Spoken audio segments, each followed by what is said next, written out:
section, I'm going to be processing elderberries that I grew last summer and had in my freezer. I'm going to be using my steam juicer to get the juice out and then bottling the juice into jars using the hot fill hold method. For those that aren't familiar with the steam juicer, it is a game changer for me.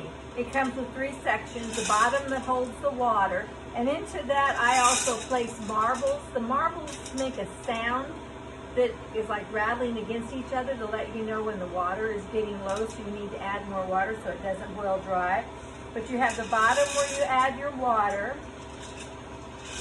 Then you have, this is your collection basin where the juice is going to flow, and then through gravity it comes out of that little tube that has a silicone drain tube, and that goes into your container. So I'm going to go ahead and attach that drain tube.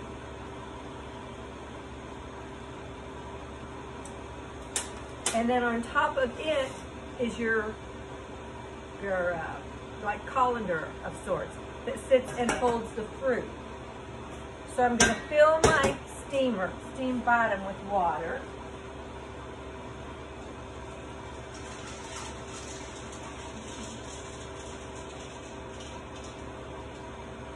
And then onto this, I will set the collection pot.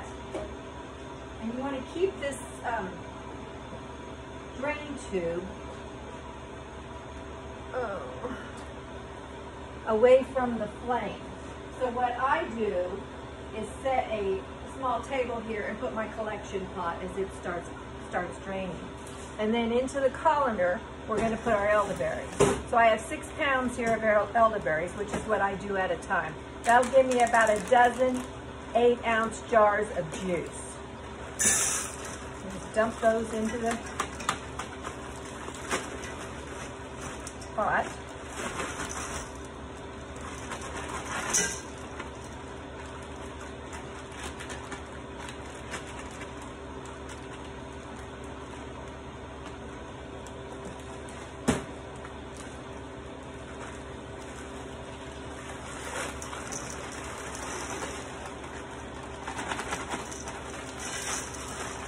And these have already been destemmed and sanitized. I do that before I freeze them. We have a destemmer.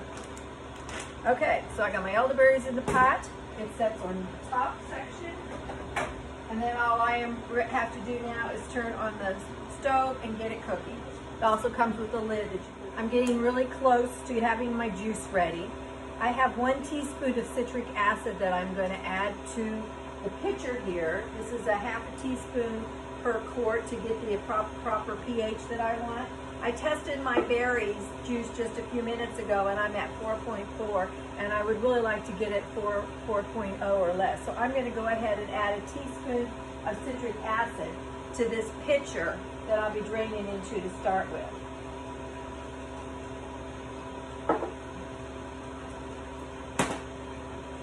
If I get enough for a second pitcher, which I should, I'll have to add, but I'm not going to put a whole teaspoon in yet because I haven't in the past. I haven't really got 2 quarts out of 6 pounds. But I'm getting really close. My jars are in the dishwasher being sanitized. They're hot. I've checked the temperature of my berries. They're at 212. I don't want to get the juice much more than 200 because I don't want to lose any of the beneficial properties of the juice. But in order to meet the requirements of the hot fill hold, I need to have it, when I'm pouring it, at least 100. Okay, this is where it's going to start getting really fast. I have these hot jars. I just took them out. They're 160 degrees. My juice is coming, so I'm going to get this pitcher filled up. You see it just flows. And I need to check the temperature. I'm at 195. I'm doing great here.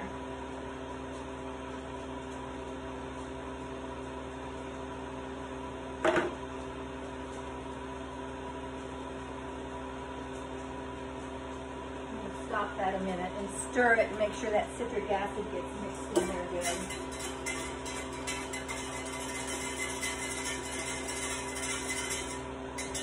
And then I also want to check my pH again, which I have my pH meter right here.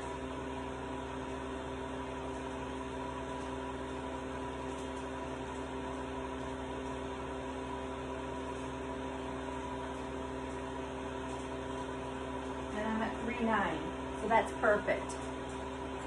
Perfect, perfect. 3.9 pH. So let's get that back going.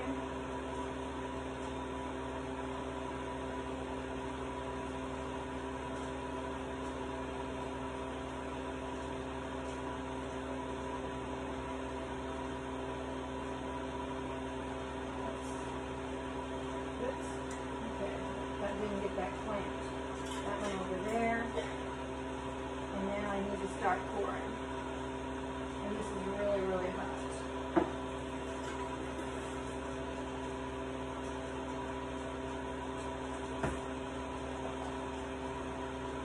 And you want to fill it pretty much all the way up. And this pitcher does a crappy job. That's why I've set it on that pan. I haven't yet figured out how to get past that. Okay, there's one. Kind of making a mess. It'll pour better once it's not so full.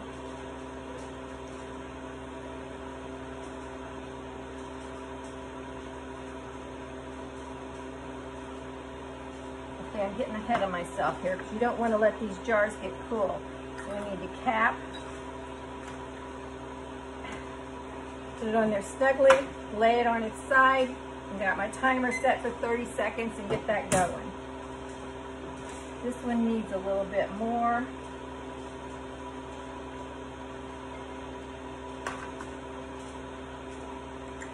Cap it. Oh, it's hot, hot, hot, hot. And turn it on its side. And let's get these going. You see these pitchers I've got don't pour really, really well. There we go. Don't like heat wasting it. Okay, I can set that one up.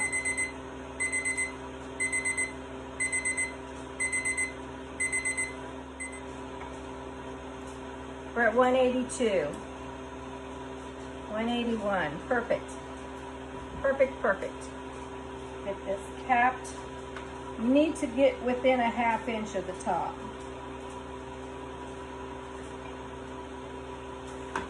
At least. That one. Oh, it's hot. And we're going to start 30 seconds again for those two. And I will get some more jars. Anyway, that's how it goes. I think I'm just going to get the rest of them done and then I will bring you back. I got all of the jars full that I could have. I ended up with 3, 6, 10 full and a partial. And since this one is not full all the way, I'll just keep it in the refrigerator and we'll use it first. These are shelf stable until they're opened and then they have to be refrigerated after that point. But this is a really great way to preserve your elderberries, to get the juice and not can it to where you reach those high temperatures that you destroy all the nutrients in the juice. We drink elderberry juice every day, about a shot glass each, my husband and I. And we feel like it has really helped keep us from getting sick this winter. We haven't had colds, we haven't had the coronavirus, and it's just a wonderful, wonderful product. So if you've enjoyed this video, please subscribe to the channel. I have many more things coming up to share with you. Thank you for your time and have a great day. And now for my daily dose.